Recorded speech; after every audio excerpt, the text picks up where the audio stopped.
Hello everybody, I am Shomukandagiri. Welcome to my channel. In this video, we will discuss top 10 MCQs on adrenergic drugs. Okay, in the previous videos, we have already discussed top 10 MCQs on cholinergic drugs, okay, and on anticholinergic drugs and on sympathomimetic or adrenergic drugs, okay. But in this video, we are going to discuss top 10 MCQs on adrenergic drugs. Okay, the link of the previous videos I will give in the description box and in the as well as in the I battle section. Okay, so this is my brief introduction. Let's jump into the topic. So which of the following pair of drugs is considered as selective alpha 1 blockers?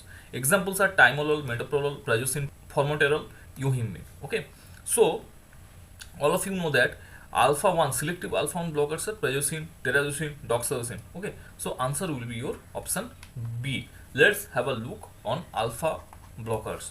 Selective alpha 1 blockers are prazosin, terazosin, doxazosin, alfuzosin, tamsulosin, and selective alpha 2 blocker is euhimbine.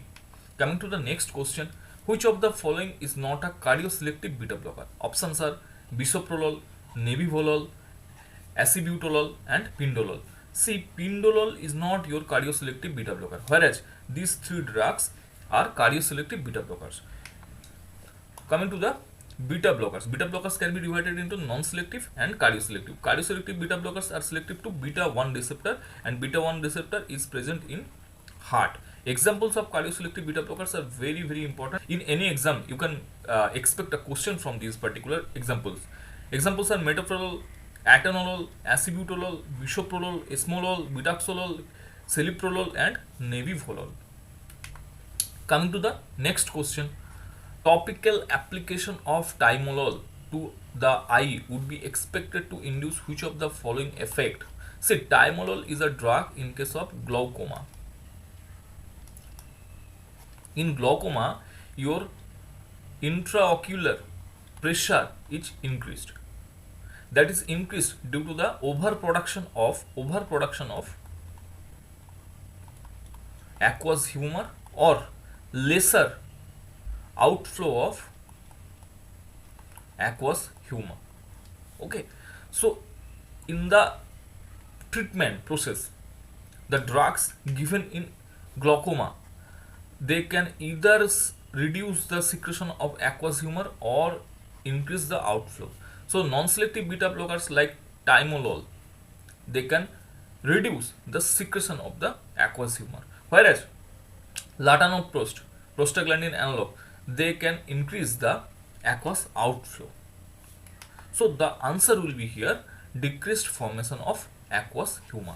Okay, I am giving you the explanation of each and every questions also, but during the discussion you have to pause the video and answer yourself.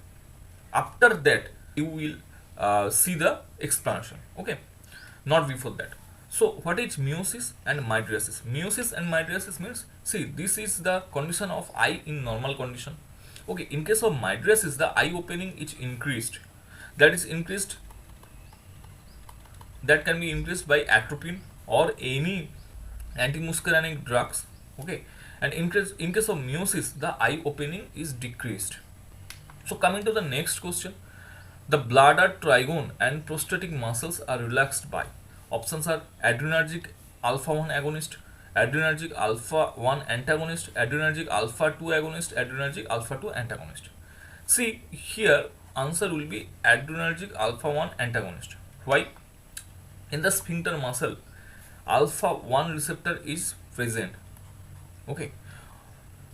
Due to the relaxation of smooth muscles in the neck of the urinary bladder and prostatic urethra, urinary flow is improved by these drugs. If alpha 1 blockers are given, then the receptor, alpha 1 receptor, will be blocked.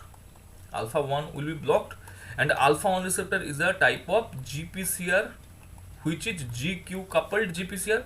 GQ coupled GPCR means it will result in the release of calcium, and calcium is responsible for contraction.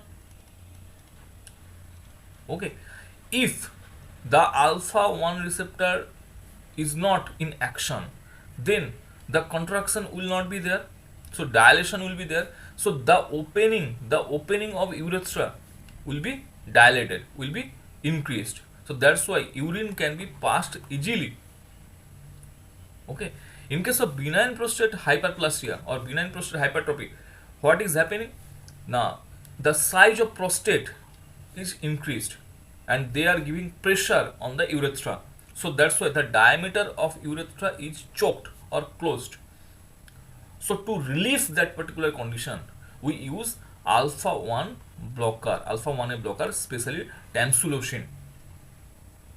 Okay, so that's why these kind of drugs are drug of choice in case of patients with hypertension and benign hyperplasia of prostate. I hope it is clear to you. Then coming to an assignment. Please everybody who are watching this video, please do comment the answer of this question in the comment section below. Okay. To select the drug which can improve urinary flow rate in benign prostate hypertrophy without affecting the prostate size. You can see the options and answer yourself. Okay. Coming to the fifth question, which of the following is a selective alpha 2 antagonist? Options are clonidine, prazosin, phentylamine, and EIIMS. We have already discussed that EIIMS is the selective alpha 2 antagonist. Coming to the next question, a cardioselective beta blocker with vasodilating property. See, there is a third generation. There is a class of third generation beta blockers. Those are having additional vasodilatory property. Okay, so nebivolol comes under this class, and this cardioselective beta blocker also causes vasodilation by releasing NO. Here the options are pindolol. Pindolol is not a cardioselective beta blocker. Atenolol and bisoprolol, these two are cardioselective beta blockers, but these two don't have any kind of vasodilating property. So here nebivolol will be your answer. See the third generation beta blockers.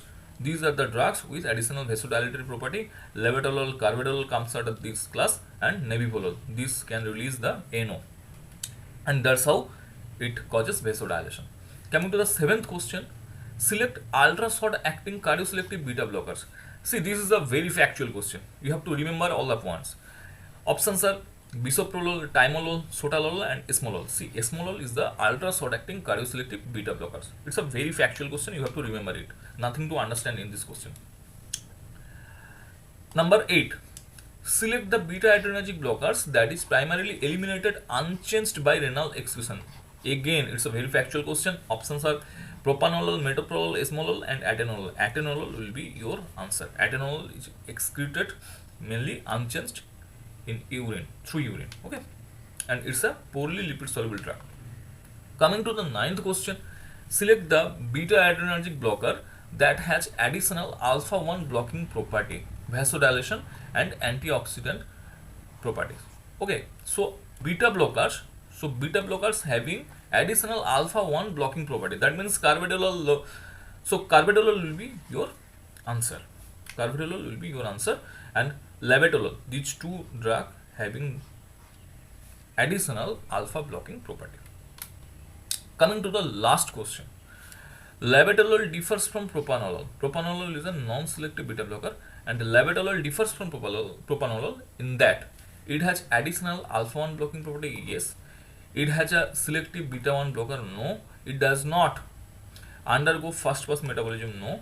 All of the above. No. So here answer will be your alpha 1 blocking property. Labetalol and carvedilol, these are additionally having alpha 1 blocking property, although they are beta blockers. So this is the end of our video.